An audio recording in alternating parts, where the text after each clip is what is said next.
Esteban lives for loving you. I live for your love. It really is a romantic thought, isn't it? But I appreciate you joining me every morning here now we're coming up on 21 years this year. Said before, they're too dumb to fire me or I'm too dumb to retire, one way or the other. Speaking of retirement, advisory services offered through Second Half Financial Partners, LLC, an SEC-registered investment advisor. The opinions voiced and information provided in this material are for general informational purposes only and are not intended to provide specific advice or recommendations for any individual. To determine which investments are appropriate for you, please consult with a financial advisor. Second Half Financial Partners, LLC does not provide tax or legal advice. Please consult your tax or legal advisor regarding your particular situation. Speaking of tax and legal advisors, you want to talk to an investment advisor, and that's Phillip Statler from Statler Financial Services to chat about what's going on with your money this morning. Phillip, Happy New Year a day late, and I'm glad to hear your voice this morning. Hey, Happy New Year to you and everyone out there. Hope everybody had an enjoyable New Year's Eve and celebrated responsibly and had a great day yesterday. I know me, I got all our Christmas decorations put away yesterday, and so that's a good feeling to look at the house and it all be it looks kind of empty now though. I can believe that. Let's set up the table for the morning as far as Wall Street's concerned quickly here. It was another off day on Tuesday. They traded until the end of the day, but you could just see the world fall off the edge of the earth as far as volume about noon on Tuesday. Dow ended up down by a rock-crushing 29.5. Standard & Poor's was off by another 25.5, and NASDAQ ended up falling 176 points, so the kind of end-of-the-year sell-off continued. But I'm still looking at what the projections are for the big market-making houses, and almost all of them think 2025 is going to be a good year. Now, remember, we're starting out the morning now with the S&P at 5881. The Oppenheimer folks think we're going to end 2025 at 7,100. That would be another 20% up year. Everybody except for Stifel is predicting we're going to go up somewhat. UBS says 6,400. And the end of the list as far as predictions, Stifel doesn't think we're all going to die this year, but they think we're going to end up at 5,500 at the end of the year, which kind of adds the credibility that all those brokerage houses deserve, don't they, Phillip? Well, yeah, you know, and they change, right? This is what they say today, but what do they say 6 months from now? What do they say 9 months from now? Because they keep moving the target, right? Nobody comes out and sticks with what they say from January to December. It's a moving target. We don't ever know where it's going to end up. Absolutely not. The thing is, the whole world is going to actually change on the 20th of January with a new set of economic policies coming in and a whole pile of the upset that we've had for the last 3 weeks, in addition to simple portfolio adjustments that the brokerage houses do a lot at the end of the year. But we've also got so much rumor. Are the tariffs going to cause inflation? Are the tariffs going to get absorbed by currency manipulation? What are we going to do if we end up canning half the federal workforce? And will RFK screw up our entire health policy, or will he help it? Nobody knows. And the thing is, we're gyrating in the market based upon rumors as to what the Trump administration could do. Heck, we're still 3 weeks away from it starting, and we're trading as if it's been in business for a year and a half now. Well, yeah, we are. And you know, there's just some unknowns, right? You just listed a whole bunch of things that are unknowns and which brings uncertainty to the marketplace. So it's going to be interesting to see between now and the end of this month what happens in the marketplace. What do the indexes do? And what rhetoric do we hear out of the current administration and the new administration? And how does that drive the market? And that's what's yet to be unseen. And there's going to be a pile of changes that advocates of the Trump administration are not going to like between now and the 20th, and Democrats are going to like because it's going to be kind of a poke in the eye on the Trump administration. I mean, it's not going to be quiet until we get past the 20th, everything being relative.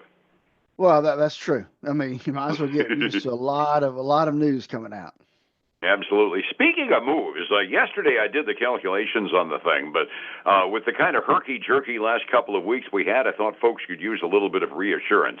If you were invested in an index fund for the Standard & Poor's 500 on the 1st of January of last year, If that was your primary investment, an S&P index fund, your money went up by 23.31% during the year. So if you were losing morale over the last 2 weeks of the year, cry me a river, because you were up 23+% during the year. That's the second 20% gain in a row for 2 years in a row on the S&P.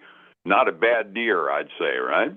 No, not bad at all. I will just kind of throw this out there too, because if you look back, we started the year at 47 something, and so we end up with an all-time high, right, of like 6,099, almost 6,100, and we're off the highs.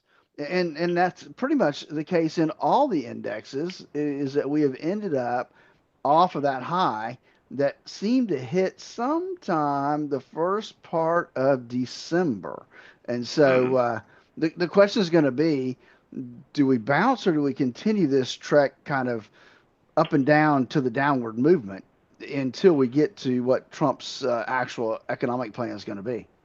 And it's going to be herky jerky between now and the 20th, no doubt. You're right. Once the Trump administration's economic policies actually get carved in stone instead of being carved into the rumor mill, we'll have a better idea.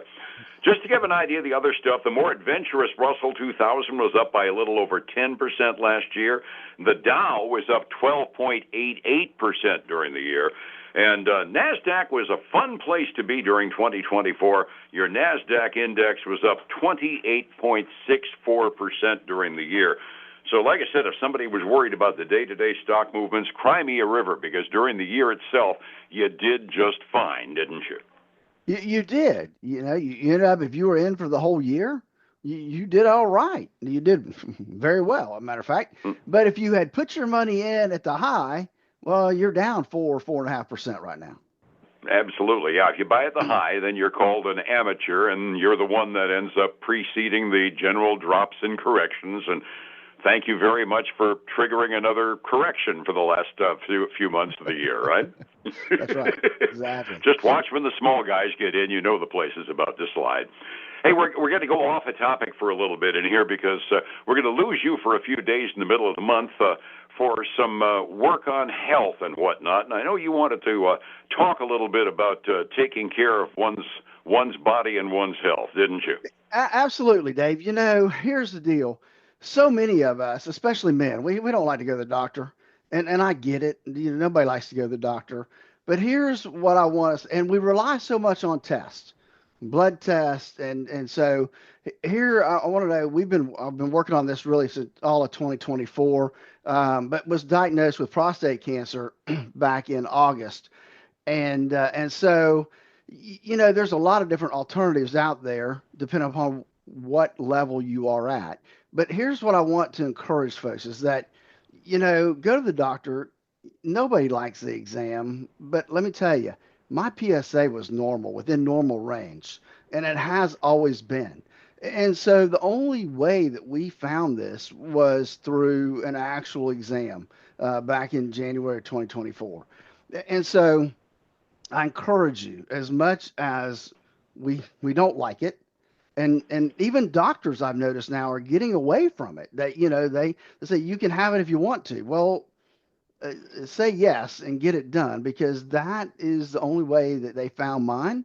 Now, I'm sure a couple of years from now it would have eventually shown up in blood work, but who knows at that point where it would have been, or how it would have spread. So, prostate cancer, if you got to have cancer, is one, if you catch it early enough, is definitely one of the ones that's one of the more curable out there. Um, and so, yeah, I will be out 2 weeks from yesterday. I'm scheduled for surgery. And so I will be out. They tell me anywhere from 4 to 6 weeks, but I don't anticipate being out the whole 6 weeks. But I got to allow for that. At least that's what the medical profession tells me. So that's what I will be doing for a little while in January. All righty. I will second that as well. Bottom line is get tested, get screened. I will second it on a completely different variety of cancer. I am the only living male in my bloodline because every single male in my bloodline has either had or passed from colorectal cancer. And I give it credit for the fact that I religiously get a colonoscopy once every 3 years, whether I feel I need it or not, because I give it credit for having keeping me alive, because they always find precancerous polyps. If I didn't check them, well, I'd probably have joined my dad, grandfather, and his 6 brothers. So, like you say, get checked, trust the doctors, and do the right thing. And for you, it's history, right? In my family, there is no history of prostate cancer. And so, you sit there, if all I did was rely on the blood work I got done every year, which I was pretty good about getting my blood work done every year, I wouldn't have done anything because my PSA was within normal ranges and it wouldn't have been a red flag to any doctor that reviewed my blood work.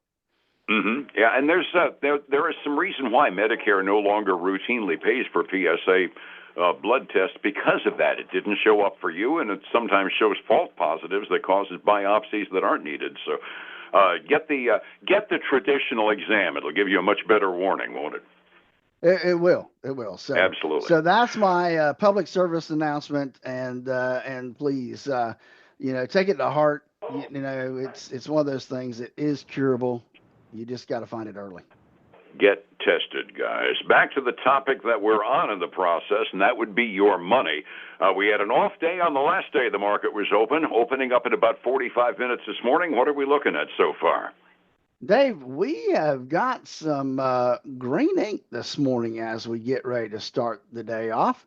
The Dow's actually up like over 0.6%, like $272. The S&P 500 is up 0.8, and the NASDAQ 100 is up almost 1%. And the Russell 2000, it doesn't want to be left out either because it's up almost 1% this morning as well. So some good numbers to start off this 2025 year. On the other side, we got silver making a pretty big jump as well, still below 30, but up 1.5% to $29.69 an ounce. Gold's up a little over 0.6%, $2,657. Black crude oil up as well, Dave, almost 1.6% this morning, the highest I've seen it in a while, $72.86 a barrel.